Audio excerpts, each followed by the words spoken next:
Good afternoon, everyone, and welcome to today's webinar, Disparities Faced by Latino Students with Autism and Their Families. We're very glad to be joined today by our speaker and subject matter expert, Dr. Sandy Magaña, professor at the Steve Hicks School of Social Work from the University of Texas at Austin.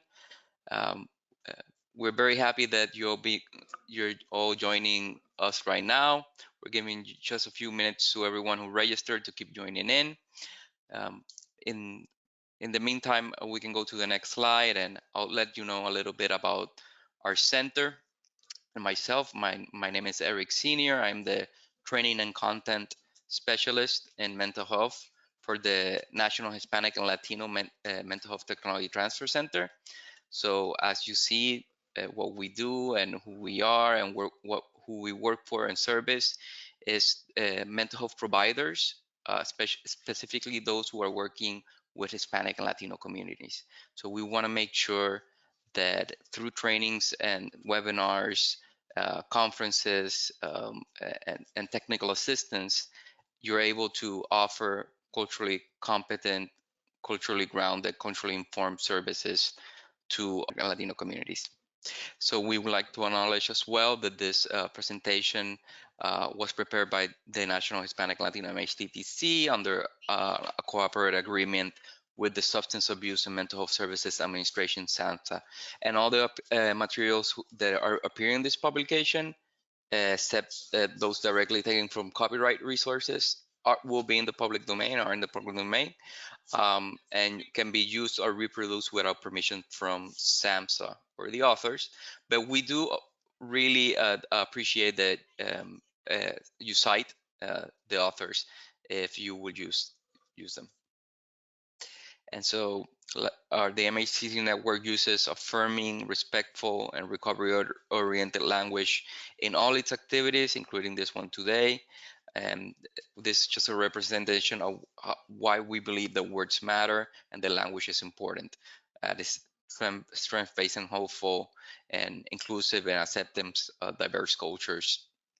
And we hope that our materials and our trainings look to reflect this. So during this webinar, you'll see that you have a control panel, and we can go over a few of the points there, Dr. Magaña. Thank you. So if you have any technical issues, if you're, please send a message to me under the questions tab under Eric Senior. And so any questions or comments later on for our speaker, for Dr. Magaña, please address them by writing them in the questions tab as well. So it's kind of counterintuitive. You won't use the chat tab. You use the questions tab to communicate questions, comments, or concerns. And those can be directly to me. And oh, sorry, could you? Yes. So we'll make sure to have a handout for this presentation. It's actually in the handout tab section right now, if you wish to download it and for your use. And we'll share an evaluation at the end of this presentation. It's very important for us, and we are very grateful if you complete this evaluation. It helps us really in terms of getting great speakers and great subject matter experts in the mental health field to continue providing the services and continue providing these trainings and contact with all of you who are doing such important work with Hispanic Latino communities. And you will receive a certificate for this webinar, for the attendance for this webinar about a week from today. So make sure to check your junk folder. And lastly, I'd like to formally introduce our speaker, Dr. Sandy Magaña, holds a professorship in Autism and Neurodevelopmental Disabilities from the Steve Hicks School of Social Work. She received her Master's of Social Work from California State University at San Bernardino and her Ph.D. from the Heller Graduate School of Social Policy at Brandeis University. Dr. Magaña completed a postdoctoral training from the NICHD funded Post-Doctoral Program in Developmental Disabilities Research at Waisman Center, University of Wisconsin-Madison, and was a faculty member in the UW-Madison School of Social Work for 12 years, and later served as a professor at the Department of Disability and Human Development at the University of Illinois at Chicago. So I'll now hand it off to Dr. Magaña. Thank you so much again, and hope you all enjoy this presentation today. Thank you. Eric, for all the background and great introduction. So I want to talk to you a little bit about autism in Latino communities. And you know, some of you may already have some expertise with autism, and some of you may have no expertise. So bear with me as we go through some of the sort of background about what autism is and what that looks like maybe in the classroom. I want to talk a little bit about the prevalence over time of autism for Latino children. And then my research has been focused on identifying racial and ethnic disparities, particularly for Latino children compared to white children in terms of healthcare and services. And then I want to talk a little bit about cultural values that are important to take into account when working with Latino families. And I'll give an example of a culturally tailored intervention for Latino families of children with autism that might give you some ideas of how to culturally adapt maybe a program that you're doing, working with youth or children. So I just want to say a note about language. One of the things that in this field, there is a little bit of a debate between identity first versus person first language. So identity first language, people who identify as autistic, they like to say that, and they like you to say that. Many youth are really embracing that because they're embracing who they are and what their identity is. But person first language can also be acceptable. Many families use that. Person first language came about by individuals with intellectual developmental disabilities who wanted to make the case that they are a person before their disability, but that's sort of changing. So I may use those terms interchangeably in this presentation. Now there is an official DSM title for autism. It's called Autism Spectrum Disorder. I try to use autism or living with autism a little bit more rather than the idea of disorder. Autistic individuals don't like to think of their own identity as being a disorder. But we will talk a little bit about the DSM-5 sort of definitions of autism. And then also trying to use deficit versus strength-based language, which is hard to do when you're talking about the DSM. So just thinking about how the DSM does DSM-5 identifies autism or categorizes autism. So there are basically two main categories. One is in social communication impairment. See, there's that deficit language. And then the other one is in restrictive repetitive behaviors. Social communication includes things like socio-emotional reciprocity. So being able to have that back and forth, whether it's through nonverbal communication or through verbal communication, having that reciprocity. Also being able to use nonverbal communication. We all use nonverbal communication, even if we are very verbal, right? So things like thumbs up or blowing a kiss or you know, saying hi, that's all nonverbal communication, right? But often children with autism have challenges in using nonverbal communication. And then relationships. So that's something that a lot of research has shown is something that starts in for young children, but also just carries through over time, where there are challenges with autistic individuals being able to make friends and keep friends. And it's not that they don't want friends, but there may be certain characteristics that get in the way of making friends. Then there's the restrictive repetitive behavior side, and so the idea that there might be stereotype repetitive motor movements. So that could be hand flapping or doing something the same way over and over again, which kind of is similar to insistence on sameness, but you might see that in a child lining up their toys and or matching them in certain ways, and it really needs to be the same all the time for them. Restrictive fixated interests, so they may line up toys, but they may also have a really unique hobby or interest that's not unusual for a child, right? For example, being interested in trains or tractors, like shown in this picture, but they might have a very intense interest in that. So they may know a whole lot about those tractors, a lot more than a child their age might care to know, and they may want to always talk about that. So that would be an example of that. Or then they may have hyper or hypo reactivity to sensory input. So that's something that is definitely common in many children and youth and adults with autism, where they may have sensitivity to noise. They may, or to certain textures of food. It comes up with eating and difficulties with eating a variety of foods. But they may also be, not feel certain sensations. For example, they may have a higher tolerance to pain. Not all children do, but some do. So, and there is possible for a child to have both hyper or hypo reactivity to sensory input. So one of the things that's important to know is that in this, many of you are in the mental health field, and so this is really important that children, especially youth and adults, as they move into adolescence and adulthood, may experience a number of mental health challenges like depression and anxiety. That's very common, and that could be simply because of the stigma and stress that they feel, around them. The social isolation that they may feel could lead to those things as well. There are probably other contributors. Also, it's very common, I think it's about 30% of kids with autism also have ADHD. They may have epilepsy or a seizure disorder.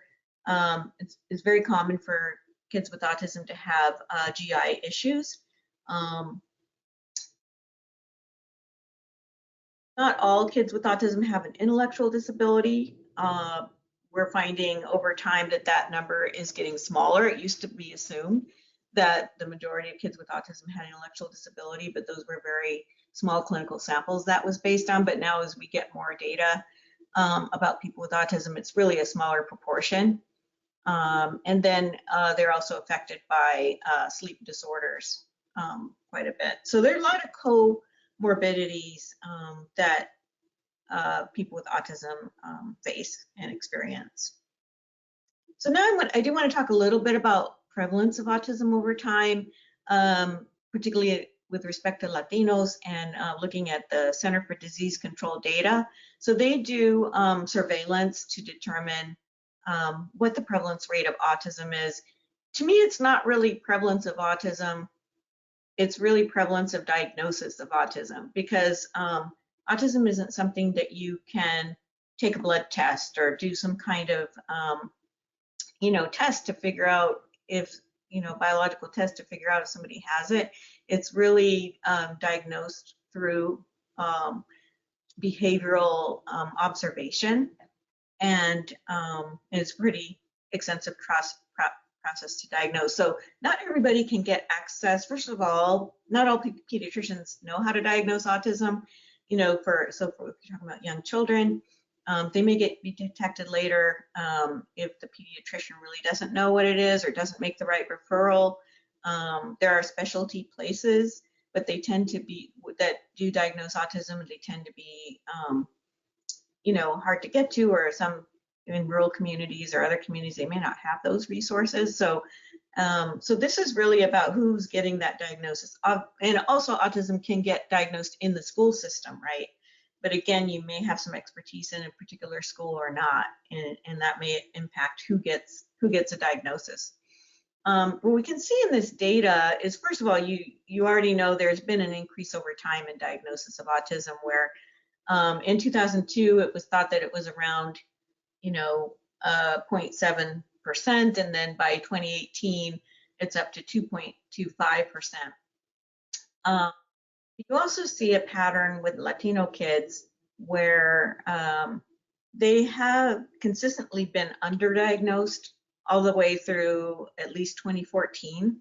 And then when we got to 2018, the orange bar are the Latino kids. They sort of surpassed white kids in being diagnosed with autism, which is interesting. Something we have to do a little more. I mean, maybe we're getting better at this. You know, maybe we're getting better at detecting autism early and identifying Latino children and other racial ethnic minority children. So that's a possibility, which is a good thing. And then I do want to say, I know people always ask the question, why is the prevalence higher? Why has it grown so much or expanded so much? And I really think that there's a lot of consensus around the fact that since autism has become more acknowledged and better defined, and there are more resources to diagnose it over time, that has increased the numbers. There may be some increase because of environmental issues and other things, and that there's research being done on that, but I do think that it's you know, it's something that it's not something particularly in the water, I would say, and a lot of the research has really countered the idea of vaccinations being a cause of autism, right? And that a lot of people still believe that, but you know, because children get vaccinated about the time when some kids start to show symptoms of autism, and so it kind of made sense to people. But a lot of research has really countered that. I want to share with you, this just came out this week, the current prevalence rates published by CDC. And what's interesting here is that you can see, first of all, the numbers are higher in general than even the 2018 numbers. And this is based on data from 2020, because they're always a little bit behind, right? And so what you see here is the white children are in blue. And this is looking at 8-year-olds. What CDC does is they take children at a given point that are 8 years old. They go back to their birth records, so they had to have been born in the region that they're surveilling. And then they look at all of their health and school records for that child all the way up until 8 years old. And they do 8-year-olds because in case some kids do get diagnosed later, right? They're also doing 4-year-olds, but this is based on the 8-year-old data. And so you can see that actually the white children are a little bit lower than some of the racial ethnic minority folks, including Latino and even Asian American and Pacific Islanders, which they've been kind of left out of the data in the past. So I think they're getting, you know, better at including them in terms of numbers. But you can see they have pretty high. I mean, 3% of the population having autism, or of 8-year-olds having autism, is really getting up there. They always give a numeric thing like 1 in X. I think it's 1 in 36 now overall for all the kids in the surveillance project. So now that, you know, I mean, now that kids are getting diagnosed more frequently, especially Latino children, which have been underdiagnosed in the past, I think it's important to try to, for those of you working with parents of young children, to understand, you know, what is their reaction when they get diagnosed. And we did a study, just open-ended, you know, qualitative questions to ask people what their response or reaction was once their child got diagnosed, you know, among Latino and white mothers of children with autism. And they both had difficult emotional reactions, you know, like maybe depression, feeling devastated, feeling a sense of loss. But Latino mothers were more likely in our sample to feel guilty about it. Like, what did I do wrong? You know, what did I do something wrong in the birth or in the pregnancy, or, you know, is there something that I did? And so there's more tendency to have that blame, while white mothers were actually more likely when they get the diagnosis to feel relieved. And the reason for that is because, you know, it could be a lack of knowledge or education about autism between these two groups. So many of the Latino mothers in our study were immigrant mothers who, you know, in their country of origin, they were primarily from Mexico. Maybe there wasn't a lot of knowledge or education about autism, right? at the time that they were there, their families were there.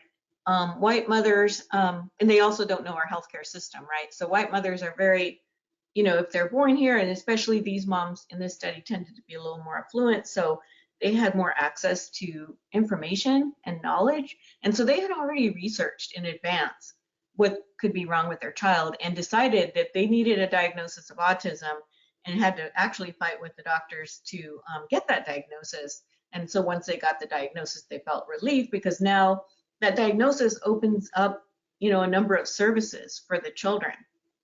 And many of the Latino mothers really didn't have that information at the time that they were diagnosed, and that was often the first time they heard that word, autismo.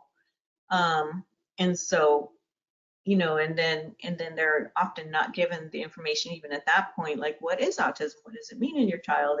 And all of that sort of thing. So yeah, in general, white mothers and their families had more knowledge about autism, and and I think that does lead to Latino mothers experiencing blame. Oftentimes the family themselves don't know a lot, and so they might blame the mother too, so that contributes to her blame.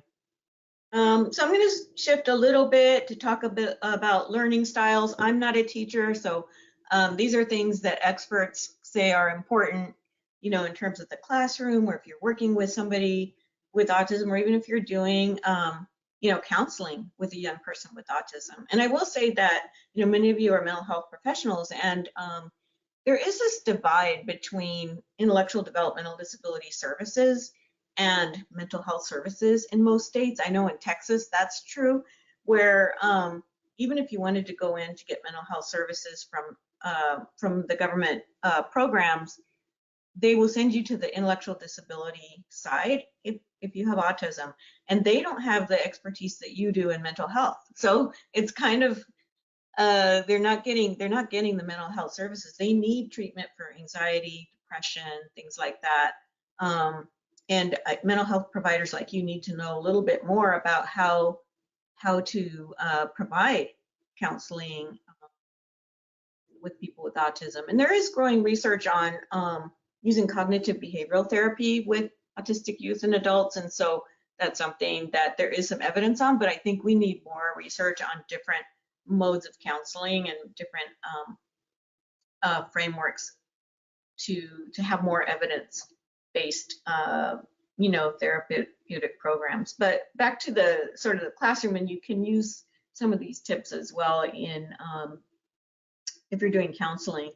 But we know that all students have different learning styles, right? Some are visual learners, some are auditory learners, and some are more hands-on. They have to be able to touch and feel everything. And some educators have said that autistic students may rely on one learning style in particular more than others, whereas typical developing children may have, two or more learning styles that they rely on. So it's really important to identify what those learning style, what is the thing that really helps this student. Not all students with autism are visual learners. Not all of them are either of these things. So which one is the child you're working with, and then use those modes with them. So if they're visual learners, being able to use more pictures, more, they might respond more to seeing somebody do a presentation and having PowerPoints or things like that, videos. If they're auditory learners, they may respond more to somebody speaking, but not as much the visual aspects of it, right? And then hands-on, they may just need more opportunities to touch and feel and practice something. So it's important to identify, and that's true with all kids, right? In terms of classroom accommodations for students with autism,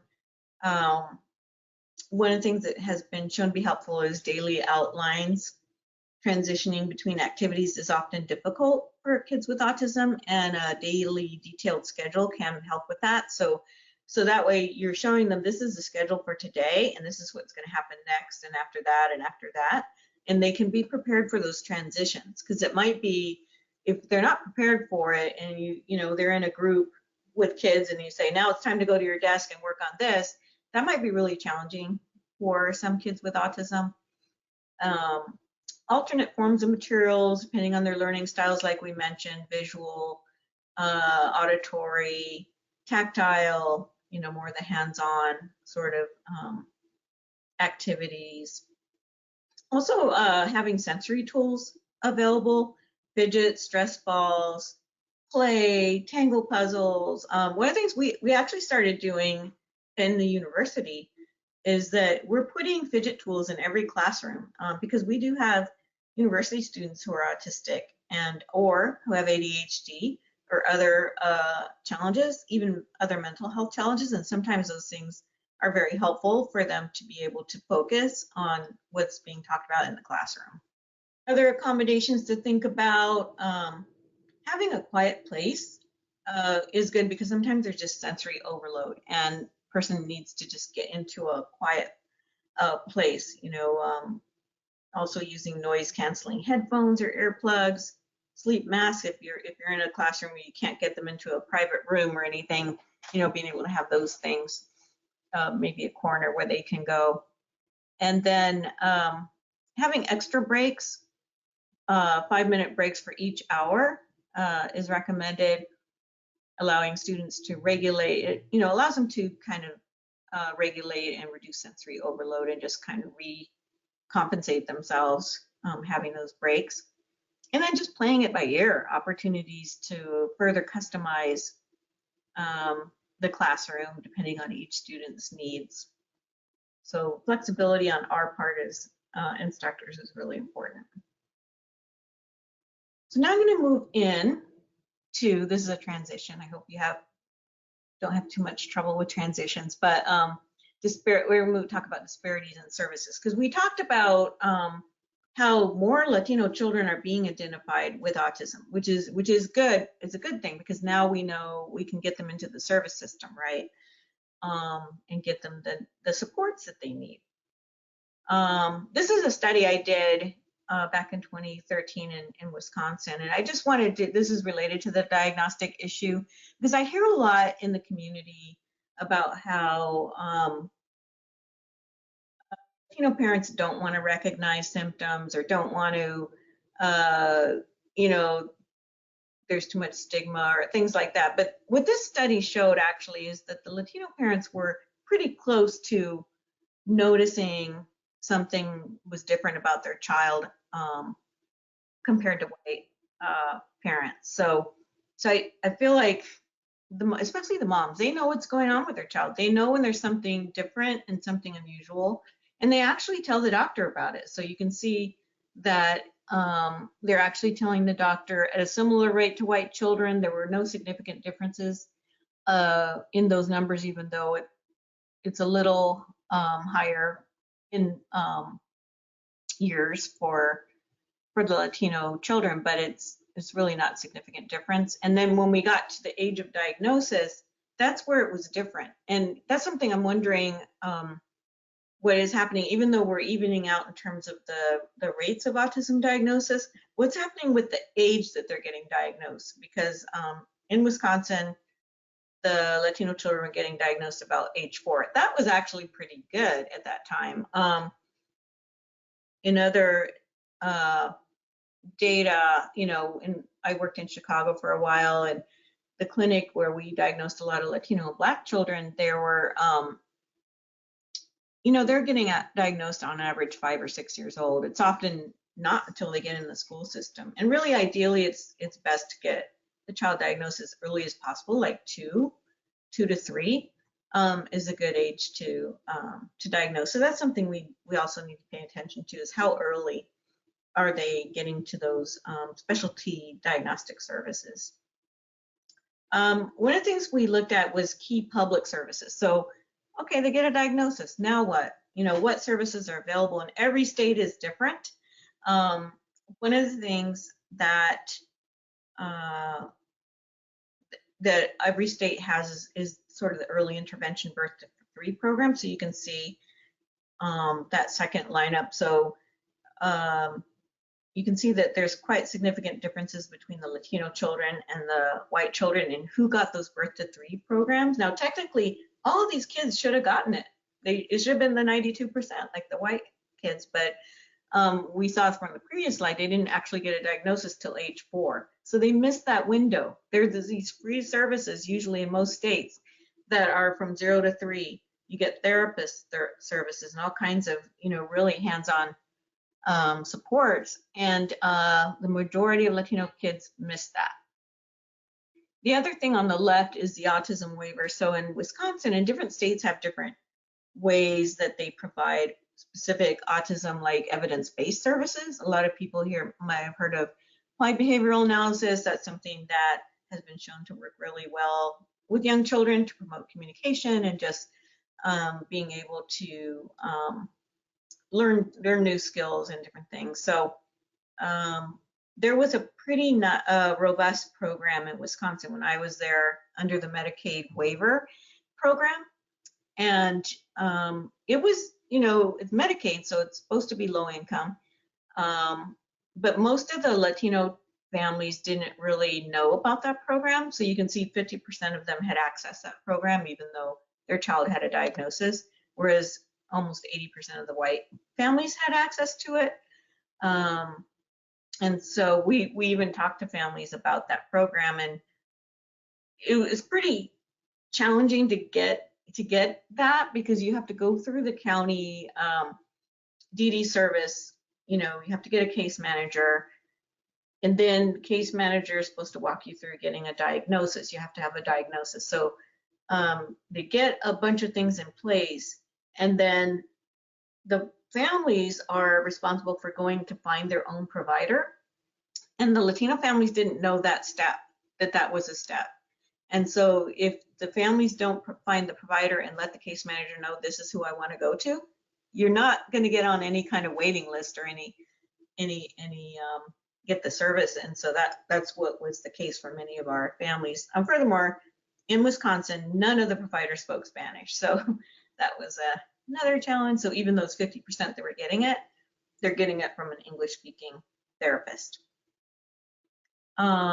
If you look at early childhood and special education, that's kind of to be expected that it evened out a little bit more there, because the early childhood services are, mandated under the IDEA Act, as well as Birth to 3, where the schools district has to provide early childhood services to children that are at risk for a developmental disability or who have a developmental disability. So our kids in this sample, they were diagnosed on average age 4, so it makes sense that they might get that service at least between 4 and 5 years old. Special education, so they did all seem to have at least an IEP or individualized education plan. We don't know the quality of that, but we do know that they all at least had that IEP, and we're in special education services. So it tends to even out a little bit more in the school system. And quality is something we have to look at, though. Are they getting the quality of service in their language and things like that? One of the things we wanted to know a little more about is what kind of knowledge did the families get after they got their diagnosis. So we know that up until they had their child was diagnosed, they really had no knowledge about autism, right? So now that they have a diagnosis, it's an opportunity to learn. And what we're seeing is that there's big differences between Latino and white children in many sources of knowledge. So, there's healthcare, books and magazines, internet, educational professionals. So they did tend to get more information from educational professionals, which is a good thing in the schools.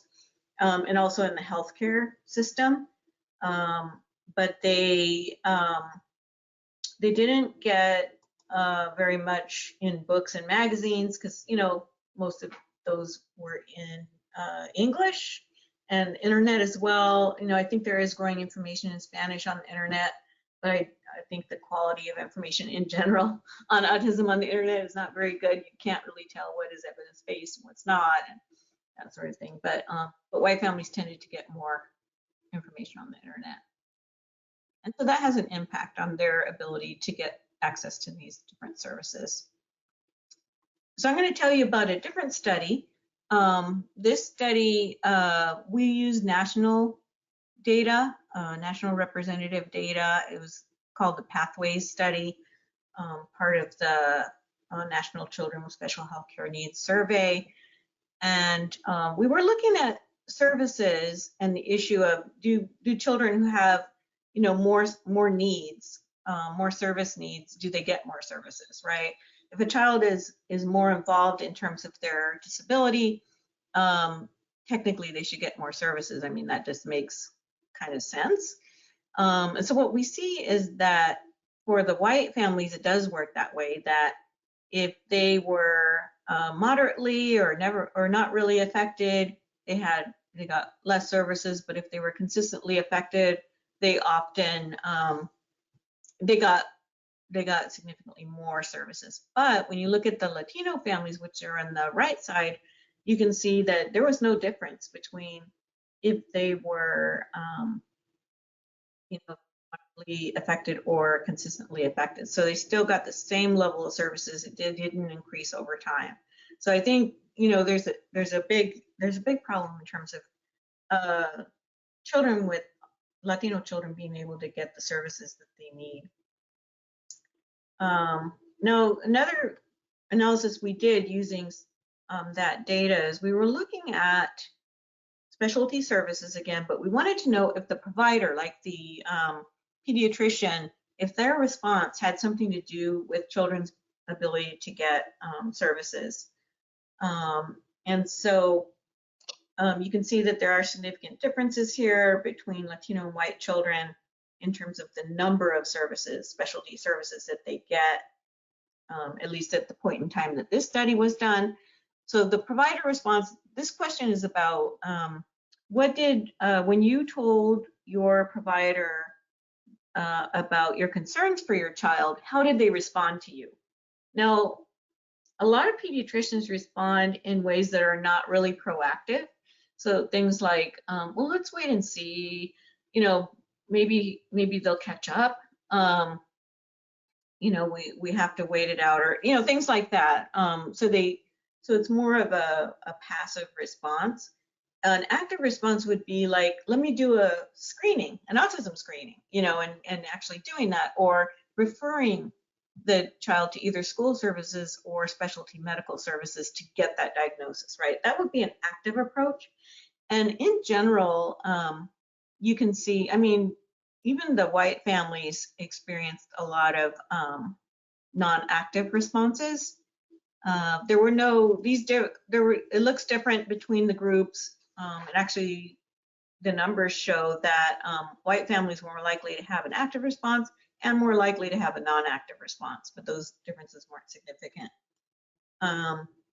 But what we found is that if any of the providers had a passive response, it really impacted Latinos children's ability to get services. So the red line, the bottom line, is Latino children. So if the provider, the doctor, had a passive response, that would be the right-hand side. You can see that Latino children get less services than for white services. And, you know, it's an interesting thing. I think it has a lot to do with, first of all, the white families, they have a little edge in terms of being able to navigate the system and know how to get services. So if a doctor says something like, let's wait and see, or your child will grow out of it, they're going to question that. And they're going to go, you know, get a second opinion or look, you know, do some research on it. And so it might not really impact, you know, the parent's ability to, you know, get that diagnosis and then get the services. Whereas the Latino families, they may be more likely to listen to the doctor, and they don't have any reason to believe the doctor would be telling them something that's not true. And so they may be more likely to wait and see and not, you know, seek out that diagnosis and those services because the doctor said, you know, things are okay right now. So I think that the message here for providers, especially healthcare providers, is that you have to be proactive all the time with underserved, you know, families. You can't just assume that, you know, they're going to get access to everything. You have to really refer them to that specialty clinic and do the screenings every time if you have a concern. So, and there's other research that have looked at disparities in services and have found them for Latino children. Broderfinger found that Latino children have lower use of subspecialty care in, things like GI. We talk about having GI problems a lot, children with autism, neurology, psychiatry, and psychology compared to non-Latino white children. Hartstead found that Latino children were less likely to have an IEP, so that was a little different than what we found, but they might have had a larger, sample. And then Irvin found that Latino children receive less speech and language therapy and less occupational therapy. So there's some evidence. I think we need more research on this. You can see the dates of these studies are pretty old. So and this was from a systematic review in 2020, but still the studies they found were not very recent. So we need more research in that. Some emerging area that actually I'm working on is disparities in healthcare and health outcomes. And we did this study a while back on healthcare services, and we found significant differences. This was a survey of of children with special healthcare needs, and so it's a national representative study. And we found that Latino children were less likely to have access and use of services, so lower insurance rates, not having a usual source of care, and that's so important, having that regular doctor that you go to that knows you and knows your children. They also had more difficulties using services and problems getting referrals. So that's consistent with some of the information we just talked about. So now we're kind of moving into doing research on health, like health issues like obesity and overweight. One of the things to know about this is that the research, well, first of all, the research does show that Latino children in general have higher rates of obesity than non-Latino white children. So there is consistent research about that, right? And Black children as well have higher rates of obesity. And then there's emerging research about autism showing that children with autism have higher rates of obesity than children, typically developing children. And so you kind of have this intersection when you're talking about Black and Latino children, what does that look like? And so we're using data from the Adolescent Brain Cognitive Development Study, which is an NIH study. And they were, in their sample, there's children 9 and 10 years old. We selected only boys because by the time we narrowed down only the kids with autism in the sample, it was a small sample. So we couldn't really say a lot about girls since it's a small proportion. So we found that we're looking at the BMI, right, the body mass index score, and the BMI-Z, which is kind of a standardized way to analyze it. So you could see that either way, you can see this pattern where Latino children compared to white children are in the middle, so right, so they have the lowest BMI or BMI-Z score compared to Latino and Black children, and it's quite significant. And then if you just look at obesity and overweight status, you can see that so Black children actually have the highest rate of overweight and obesity, but Latino and Black children compared to white children is very significant. Same thing with obesity. So obesity being that BMI rate being 30 and above, overweight and obesity, I believe, is like 25 and above. You can see that this is an issue in terms of children, and I think that it's important for pediatricians to really pay attention to this and try to think about, it is a problem for kids with autism, but even more specifically for minoritized children, and what are the issues that could be going on there contributing to that. And so looking at social determinants of health, I think, is going to be really important. We're doing a study now called Poder.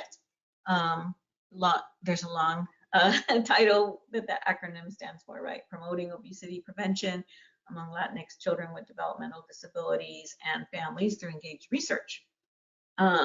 So for that, we did a study where we did this in Illinois and Texas. We did interviews with parents and with the children between the ages of 6 and 16 years old. And, you know, this is just some of the findings that we have right now. We found that our sample of kids, actually 60% of them had obesity status. So that's pretty high, right? We have about 100 kids with Latino kids with autism and developmental disabilities in our sample. And then if you compare that to just Mexican American children in general, which most of our kids are of Mexican descent, it's than that. And then if you compare it to just autistic kids, which is a fairly high rate, it's even higher than that. So issue, right? We're also looking at parenting, diet, and physical activity strategies. And one of the things that they look at in this field is they often look at whether a parent uses controlling strategies or monitoring strategies. You know, those are the kind of the two main ones, and controlling is supposed to be not so good because in diet, it would be like eat everything on your plate. You know, and all of us got told that by our mothers, right? Eat everything on your plate because there's somebody who's poor and can't afford the food. That was what my parents told me. So that's supposed to be not helpful in terms of reducing obesity. And then monitoring is supposed to be more helpful because it's about, you know, offering choices and making sure you have food available and just kind of keeping track of what your child is eating. But what we found was kind of the opposite of what the literature said. We found that if parents use controlling strategies, that was associated with lower body mass index. It actually was helpful to these kids. And then physical activity, the same thing, the monitoring or controlling. And monitoring is supposed to be, you know, help increase physical activity.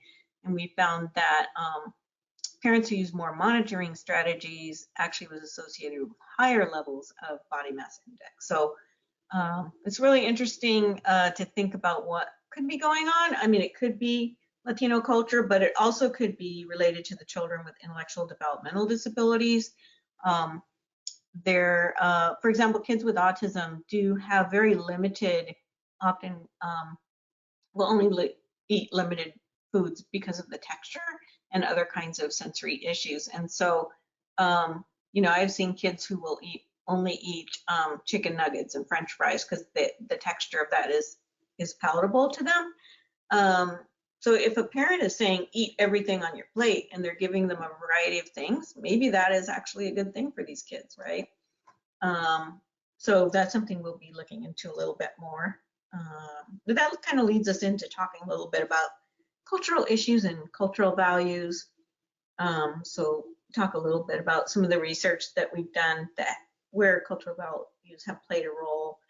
These are some of the terms that you probably have heard about: respeto, familismo, personalismo, confianza, and I'll talk a little bit more about those as we talk about it, different issues. But a study of providers, mental health providers actually, and Latino parents of children with autism in a mental health setting. So my colleagues in San Diego, California, they actually were training mental health workers how to work with youth with autism, which is great, just what we talked about at the beginning, right? More mental health professionals need to know how to do that.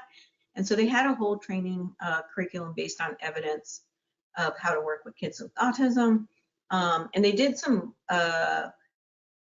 focus groups and interviews, I believe, with both the providers and the parents about, you know, how their therapeutic relationship went. And the providers complained a lot that the families were not active in their child's treatment. And it is important, as you know, for parents to carry out, you know, the same kind of strategies that you might use in therapy and carry them out at home. And the providers attributed this to the concept of respeto.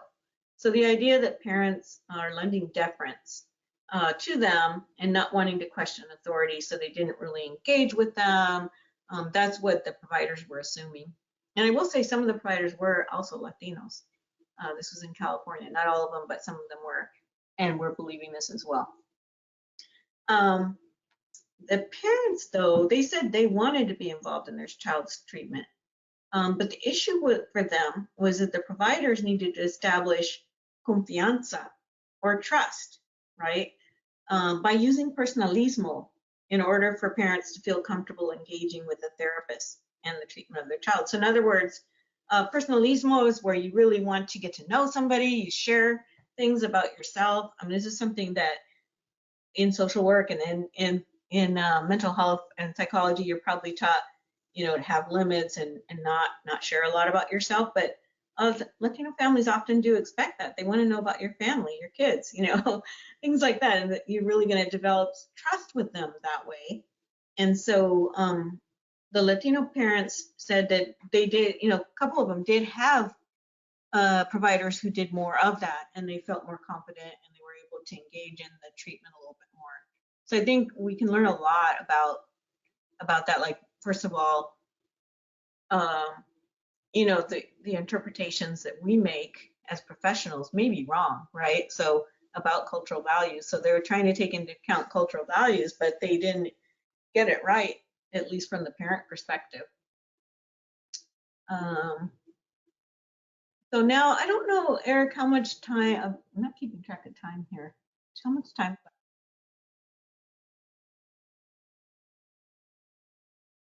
Yes, we have around 5 minutes left. Okay.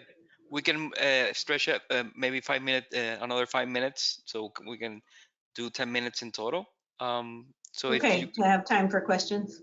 yeah, so that's some time for questions. Yes. I could stop here if we wanted to take questions, because I was going to talk a little bit. I'll just do a couple slides here and then Okay. do that. Yeah. Yep. So we talked a lot about the disparities, and I just want to focus on ways to reduce disparities. And so I think culturally tailored interventions are an important way to reduce disparities, because you can empower families through that process and make sure that families are engaged in and they're learning about, you know, what services they should advocate for and things like that. So that can help. So they're different, like that's at the individual family level, right? At the sort of middle level, there's interventions to provide training to providers. That's another way that, for example, the doctors that need training on how to be proactive with Latino families and how to work with them, or teachers or mental health providers, right? And then there's policy level ways to reduce disparities. And so that could be making sure, I'll give you an example in autism. Many states do not allow Medicaid to reimburse for evidence-based autism treatment like ABA. When I was in Illinois, they didn't allow that. So that meant low-income kids who are on Medicaid cannot get ABA because they're not going to pay out of pocket, right? And most insurance do cover it to some extent because there are insurance mandates, but Medicaid's not included in the insurance mandates. And then Texas as well. When I got here in Texas, same thing, they were not reimbursing. But while I was here, a couple years ago, the legislator approved Medicaid to reimburse for ABA. It took a couple of years before that got implemented because they had to set the rules and everything. And what we're finding this year, it was rolled out for the first time, that only a fraction of providers will take Medicaid. So you might have, you know, tackled one barrier, but now you got a whole new barrier, which is that the providers, because reimbursement rates are low, right? It doesn't cover the cost of your ABA therapist, and so many providers are not willing to, and it's hard to get reimbursed with Medicaid. So that's a whole nother kind of macro challenge that we have, that we face in many different healthcare areas. So I probably am not going to have a lot of time to talk about this intervention that we culturally tailored, but I think it is important to culturally tailor interventions to ensure that it's culturally responsive, right? And you can create a new intervention that's culturally tailored, or you could adapt an intervention, an existing intervention. So I'm going to stop here, and feel free to get in touch with me about Parents Taking Action, which is an intervention that we developed for Latino children, but I don't think we have time to cover that right now, and it is in the slide. So Thank you so much, Dr. Magaña, for this so much insightful information and which is, as you presented, very tailored for the needs of Hispanic and Latino youth and kids. We have a few comments. Well, we have many comments and a few questions as well. Maybe I'll begin with the first one I have here. And please, audience members, if you have any other questions, feel free to add them in to the questions tab directed to me. From Jennifer, do you have a neurodiversity affirming training you use in the Latino community to educate parents about autism and neurodiversity in general? Parents Taking Action is, sorry I didn't get a chance to talk about that.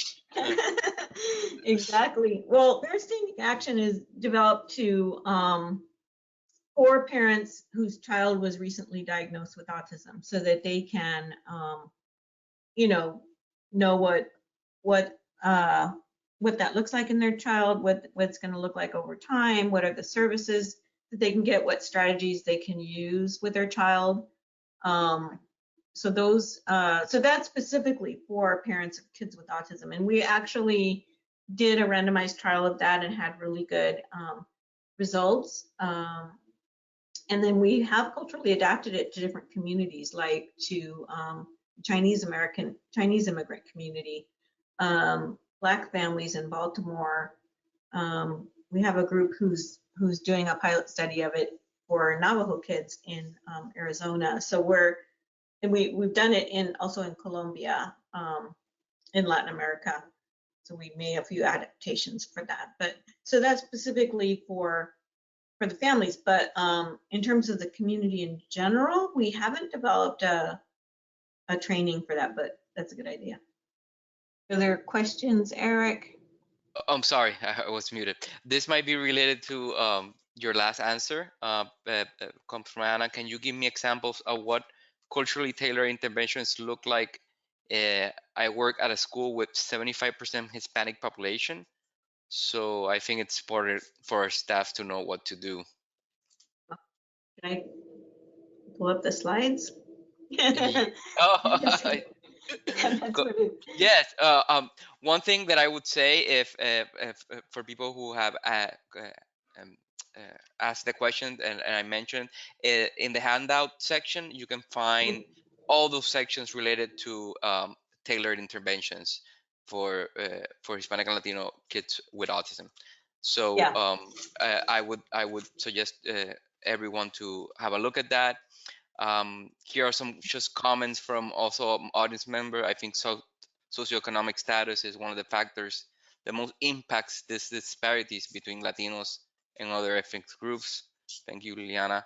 I know a lot of time Hispanic parents don't want their children tested. The parents feel it's something they will outgrow. How do you handle a situation like that? That's a great point, and I think sometimes they get that, like we saw from the research from the doctors, right? The doctor said they might outgrow it, or they might be told that by their family members. What my experience is that the moms usually want to do something about it, but sometimes the dad or the mother-in-law is saying no, they'll outgrow it, so they might get that interaction from the community. But I think the more education, there's a great set of materials that CDC has in Spanish and other languages as well, called See the Signs, Act Early, I believe it's called.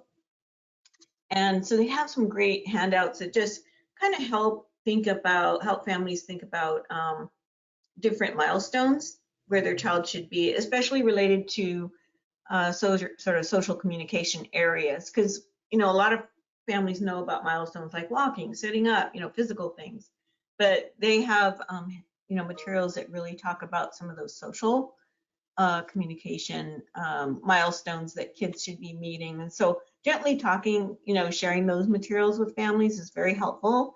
And, talking about how if they're not meeting milestones, it's a good idea to talk to your provider. And if they say they'll grow out of it, push a little bit, and at least get some kind of evaluation.